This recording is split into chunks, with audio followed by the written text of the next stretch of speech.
Amis de l'opinion des jeunes, bonjour.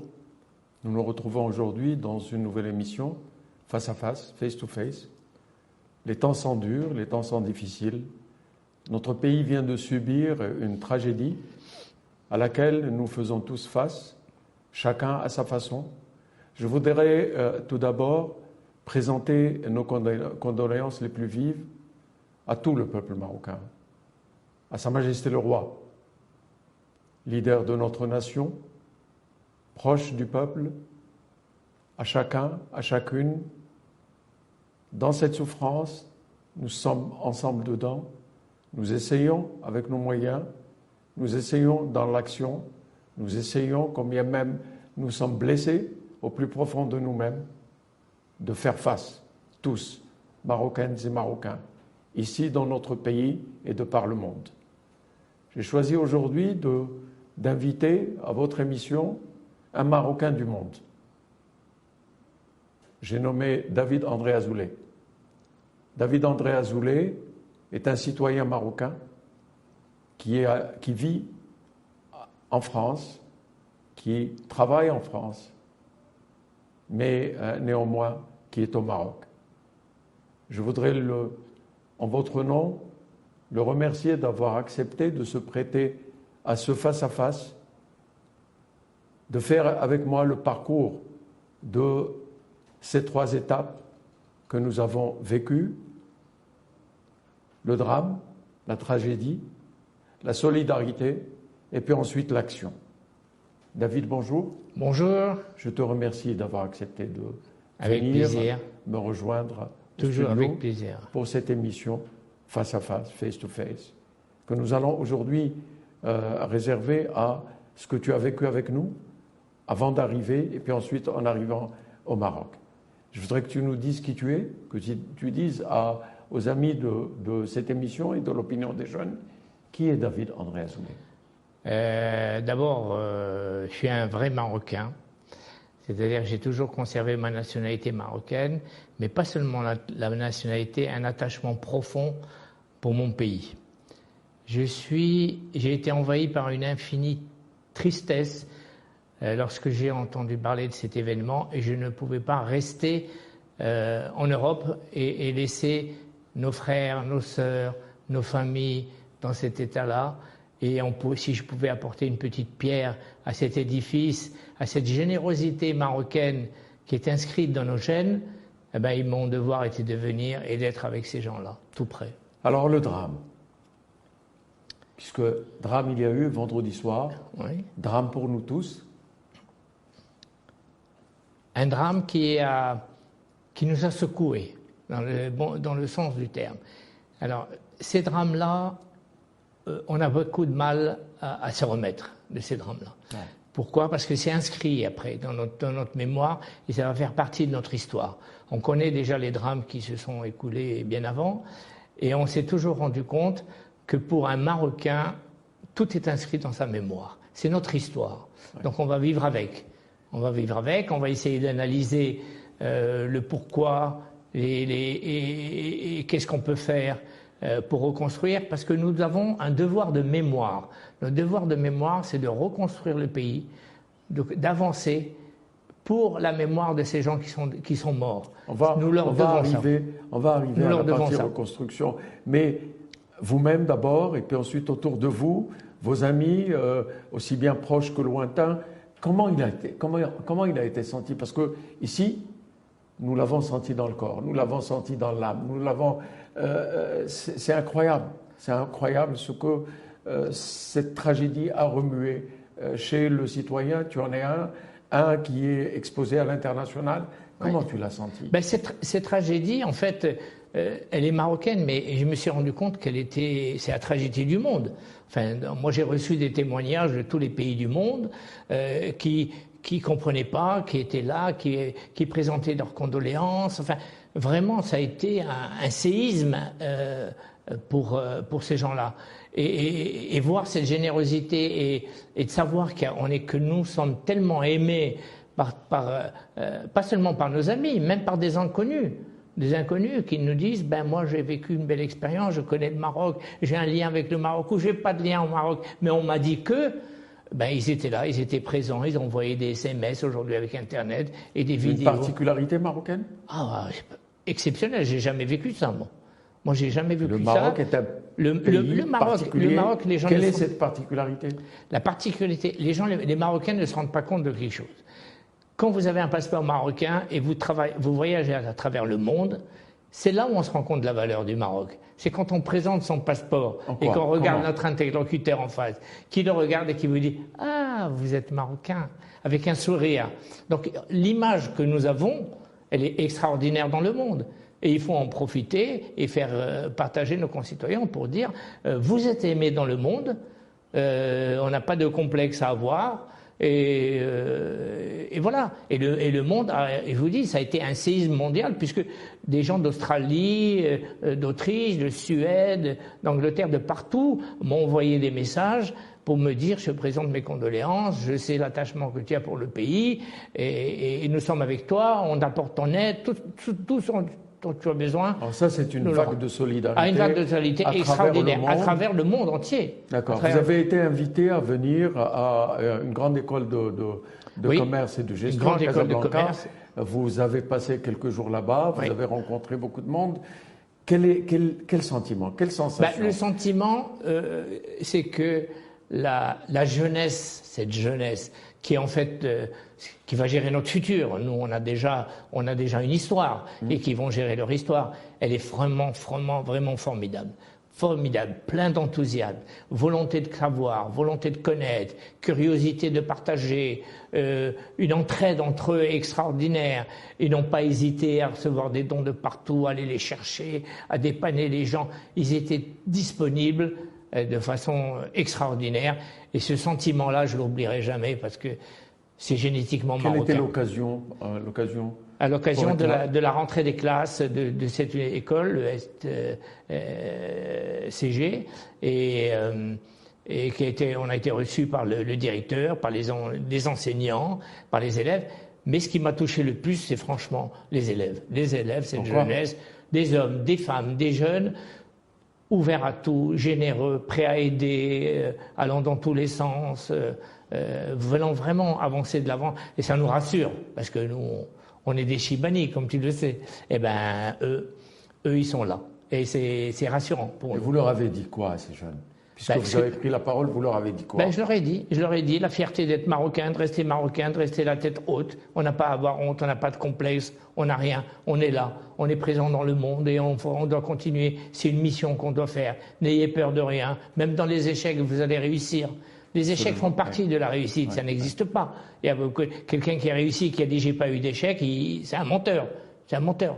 Et dans les échecs, on se relève. Alors des centaines de jeunes qui étaient là, c'est leur première année à l'ENCG de Casablanca, qui a organisé cette entrée, présidée par le ministre de l'Enseignement supérieur, en personne. En personne. Vous adressez à ces jeunes. Et alors, qu'est-ce qu'ils vous ont dit? Quelle était votre perception de ce mouvement, de ce groupe? Moi, ça a été la surprise. Je m'attendais pas. Je m'attendais à des étudiants un petit peu aigris, voyez, un petit peu sur la défensive et tout. Et là, j'ai trouvé une générosité, un élan extraordinaire qu'on ne retrouve pas ailleurs, que j'ai même pas retrouvé ni dans les facultés françaises, ni dans des universités américaines où on dit soi-disant c'est un exemple et tout. Pas du tout. Ils ont tous les moyens nécessaires pour travailler. Ils ont un encadrement familial. Et c'est une grande famille en fait. Le Maroc, les gens ne le savent pas, mais c'est une grande famille. C'est pas un pays, c'est une grande famille. Voilà.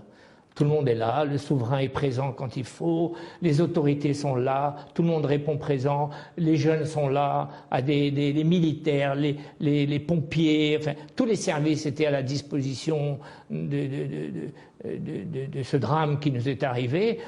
J'ai pas vu une corporation qui s'est pas investie. Nous avons vu Sa Majesté le Roi rendre visite beaucoup d'humilité. Voilà, avec beaucoup d'humilité. Franchement, beaucoup d'humilité.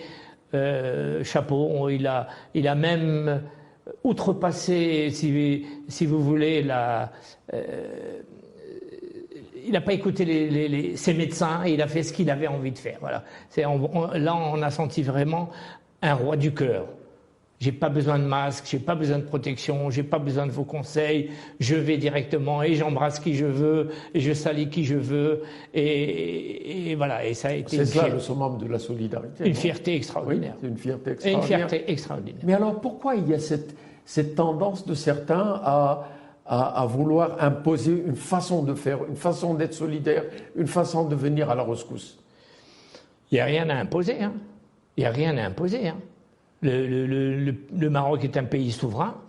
Les Marocains tiennent, et nous tenons tous, à notre indépendance. Indépendance personnelle, indépendance nationale. On n'a pas besoin qu'on nous aide. On veut que les gens soient là et qu'ils soient présents parce que dans le deuil, dans nos traditions même de deuil, nous invitons la famille, les voisins.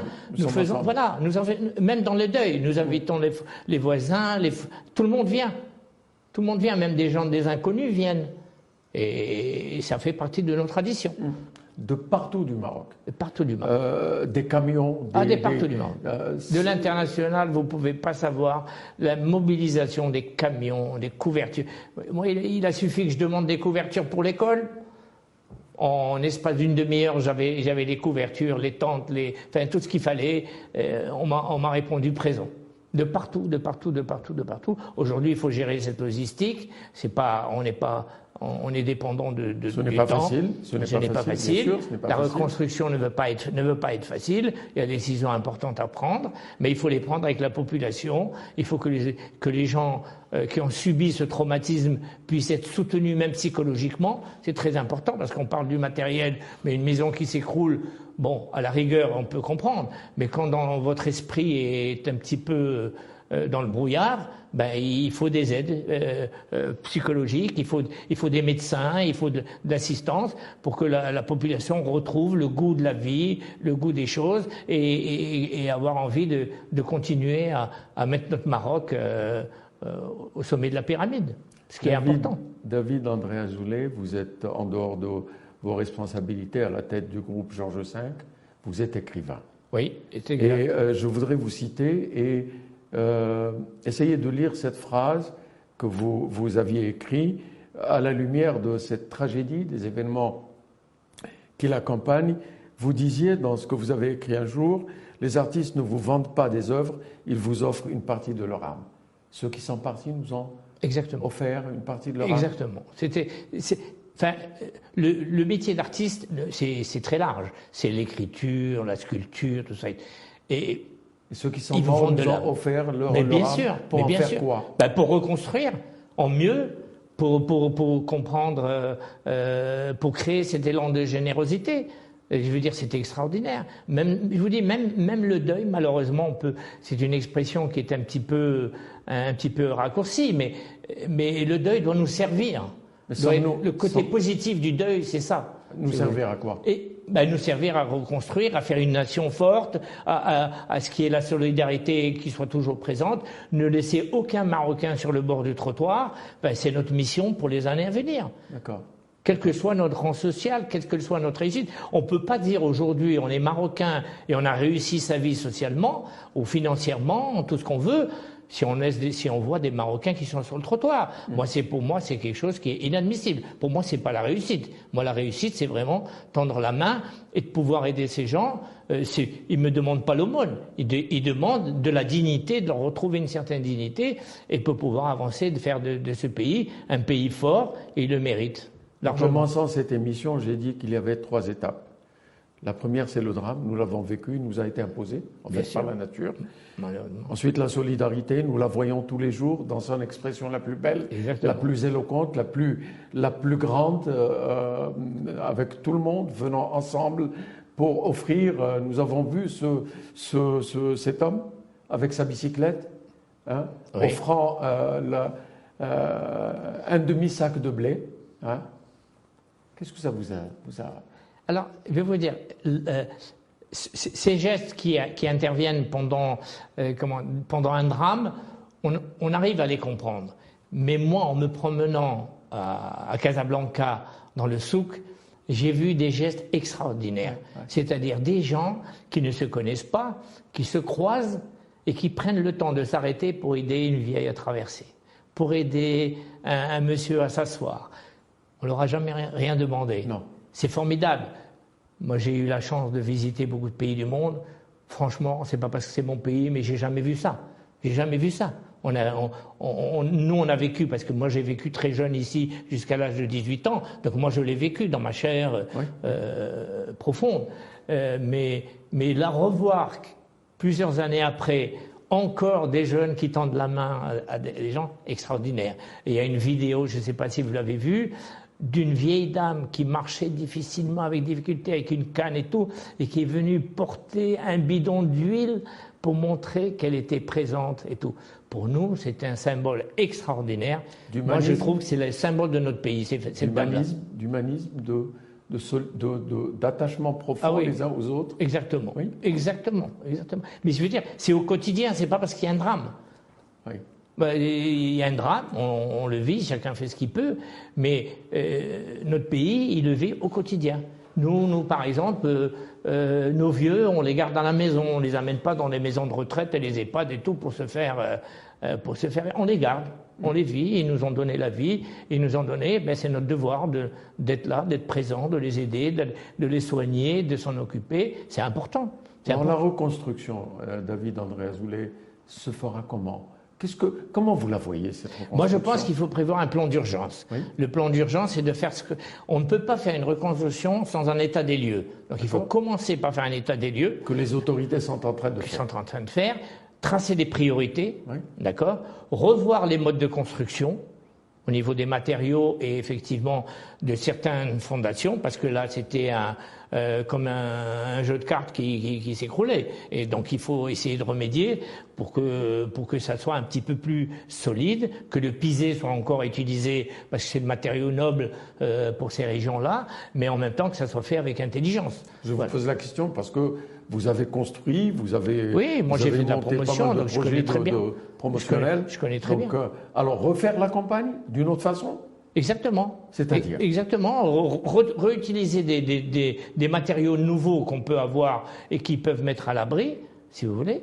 Et par exemple, pour des immeubles, c'est compliqué, mais à la campagne, mais dans les villes, on peut prévoir aussi des bâtiments antisismiques. Parce que il faut penser aussi au centre-ville. Vous imaginez s'il y avait un drame ou un mouvement beaucoup plus important, Marrakech aurait été rayé de la carte. Donc voilà, et ça il faut l'éviter. Il faut éviter ces drames qui auraient pu être beaucoup plus graves que ce qu'il est aujourd'hui. Alors construisons seul, ou faut-il amener d'autres pour participer, pour contribuer ? On a besoin de personnes. Franchement, on a besoin de personnes. Il y a les gens nécessaires pour savoir construire.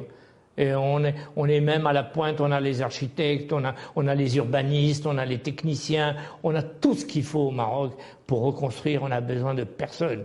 Je veux dire, celui qui peut venir, le Maroc c'est mahbabik, ça veut dire bienvenue. Bienvenue, tu peux nous aider avec plaisir, mais franchement, on a besoin de personne aujourd'hui. Il y a 50 ans, 60 ans peut-être, aujourd'hui, depuis 20-30 ans, grâce à Dieu, on a balisé la route, on va la transformer en autoroute, mais on a besoin de personne. Honnêtement, on a besoin de personne, quel que soit le domaine.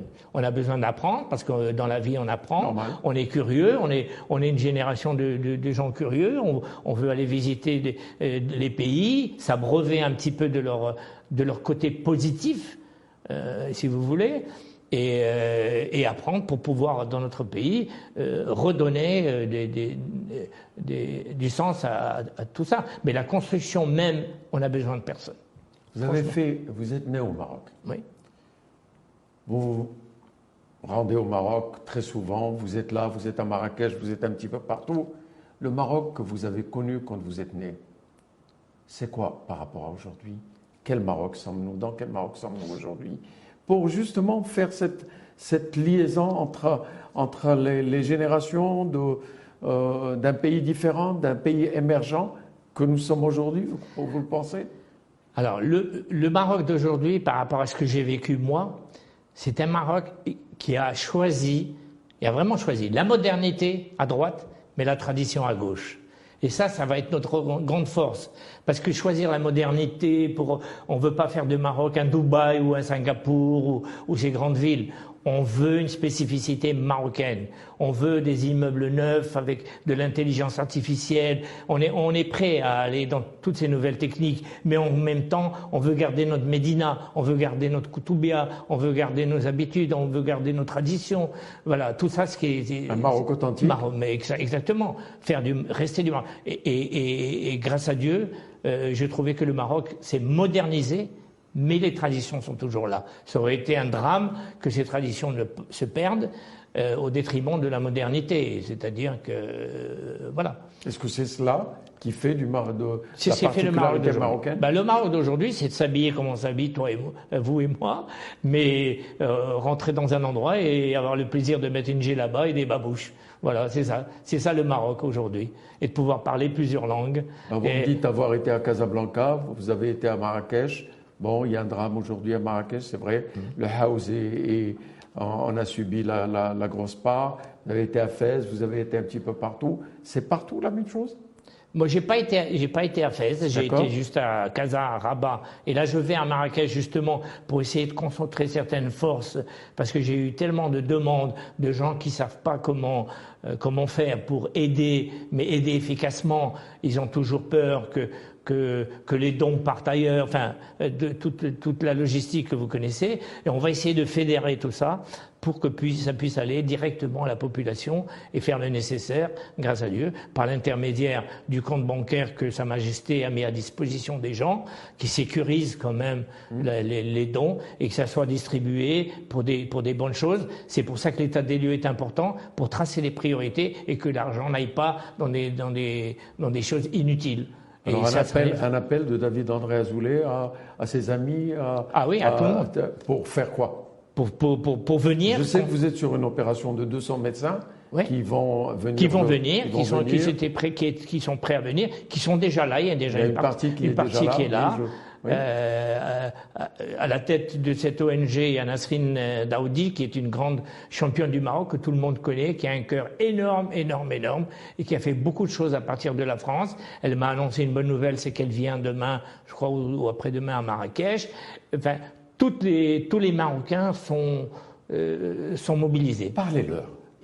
Ces Marocains sont là, sont en train de vous regarder. Oui. Vous n'êtes pas n'importe qui. Vous êtes quelqu'un qui voyage beaucoup, vous êtes quelqu'un qui a un réseau relationnel extrêmement important. Parlez-leur, parlez à ces Marocains. C'est ce que je fais tous les jours. Donc je voudrais, venant de vous, dites-leur ce que vous sentez, dites-leur ce que vous voulez qu'ils ressentent et comment vous les voyez venir. Nous avons 800 000 Marocains en Israël. Oui. Nous avons des Marocains partout. Ils sont 6-7 millions. Parlez-leur. Mais j'ai pas besoin de leur parler parce qu'ils sont déjà à l'écoute depuis très longtemps. Quand vous allez à San Francisco chez un Marocain, la première des choses qu'il vous fait, il vous sert le thé à la menthe, il vous met un disque oriental. Pourquoi? Parce qu'il en a un besoin. C'est dans nos gènes, je veux dire par là. Ah oui, d'appartenance. Notre entité. Vous rencontrez un Marocain à l'étranger, il vous ouvre ses portes comme si vous étiez un membre de sa famille. C'est quand même extraordinaire. Et ça n'arrive pas pour les autres. Les autres ne sont pas comme ça. Il y a beaucoup de communautés, il y a beaucoup de gens qui vivent à l'extérieur, mais cette spécificité marocaine, il faut en profiter. Notre diaspora, on critique souvent la diaspora, mais la diaspora est très forte. C'est la diaspora c'est grâce à la diaspora qu'on a réussi à avoir des contrats économiques avec les États-Unis de libre-échange pour que les produits marocains ne soient plus taxés à l'entrée des États-Unis. Ce qui veut dire on ouvre le marché américain, mais ça a été la diaspora marocaine qui est allée et qui a appuyé pour que ce fait se réalise. C'est énorme. Et moi, je porte beaucoup d'espoir sur la diplomatie marocaine pour faire la plus belle chose qu'on pourra faire dans les années à venir, c'est la paix israélo-palestinienne. Parlons-en. C'est très important. C'est très important. Le Maroc a un rôle énorme à jouer. À jouer parce qu'il y a cette culture-là, à cause de la diaspora et à cause de l'image que les Marocains connaissent des Juifs, ils les connaissent, ils ont vécu avec eux, ils ont fait les fêtes avec eux, ils ont fait les deuils avec eux, il n'y a rien qui différencie. et les diasporas. Et même quand ils sont partis, même quand ils ont changé de pays, ils ont gardé cet attachement profond. Et c'est eux qui vont aller faire la paix parce que notre pays aujourd'hui, c'est quand même le pays de la coexistence pacifique. C'est dans notre constitution. C'est dans notre constitution. La tolérance et la coexistence. Oui. Cette coexistence entre juifs et musulmans dans les mêmes quartiers. Bien sûr. Mais quand on est même en Israël, on le ressent. On le ressent. Comment ? Il y a des millions de Palestiniens qui sont médecins, juges, policiers et tout ça, qui sont très heureux en Israël. Mais bon, la Palestine, c'est leur pays, bien sûr, mais au moins qu'ils aient le choix, ils ont le droit. Ils ont le choix d'aller et d'habiter en Palestine si le bon leur semble. Israël a reconnu la marocanité du Sahara. Oui, bien sûr. Vous voyez ça pas énorme. Mais c'est pour nous qui sommes d'origine marocaine ou qui sommes marocains, ça coulait de source. Et il n'était même pas question de relations diplomatiques normales sans cette reconnaissance. Aujourd'hui, je ne sais même pas pourquoi on parle de reconnaissance du Sahara. Le Sahara, c'est le Maroc. Je veux dire, vous n'allez pas me reconnaître. C'est comme si j'arrivais devant mon père et lui dis, écoute, est-ce que tu peux me reconnaître? Parce que ma mère m'a dit que, mais non, j'ai le Maroc, voilà. Et le Maroc, le Sahara, il est dans le Maroc. Les gens ne savent pas, l'Algérie a été créée, on nous a amputé d'une partie du territoire pour créer l'Algérie. D'accord? Bon. On a retrouvé nos marques. L'Espagne aussi nous a colonisés, on a retrouvé notre territoire, c'est tout. Mais c'était quelque chose d'acquis. On ne comprend même pas pourquoi on peut discuter de ça. David André Azoulay, je te remercie d'avoir accepté. Grand plaisir. Un dernier mot pour les amis de l'ODG, de l'Opinion des Jeunes. Un dernier mot. N'oubliez pas d'où vous venez. N'oubliez jamais d'où vous venez.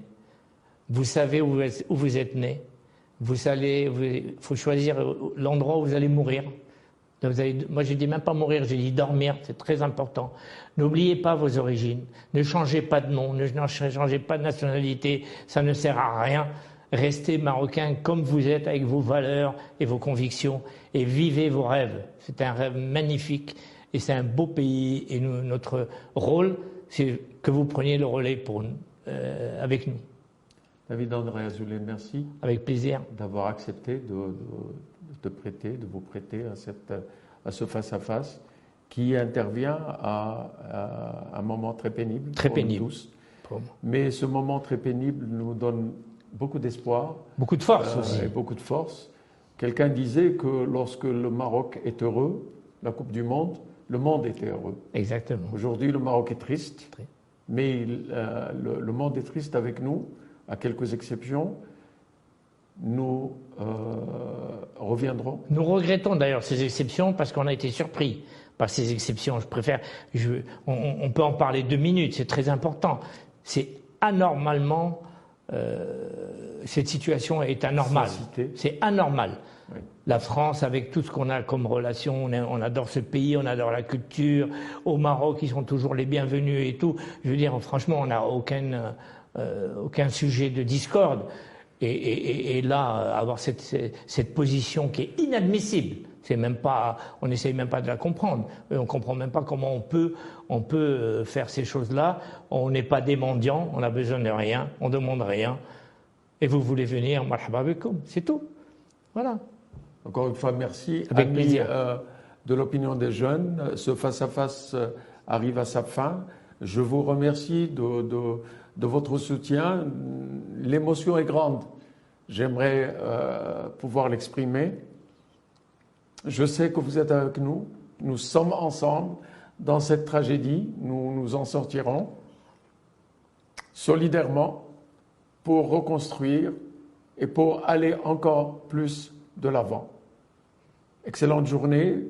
Jusqu'à la nouvelle édition, jusqu'aux nouvelles la prochaine fois. Prenez soin de vous-même et de celles et ceux qui vous sont chers.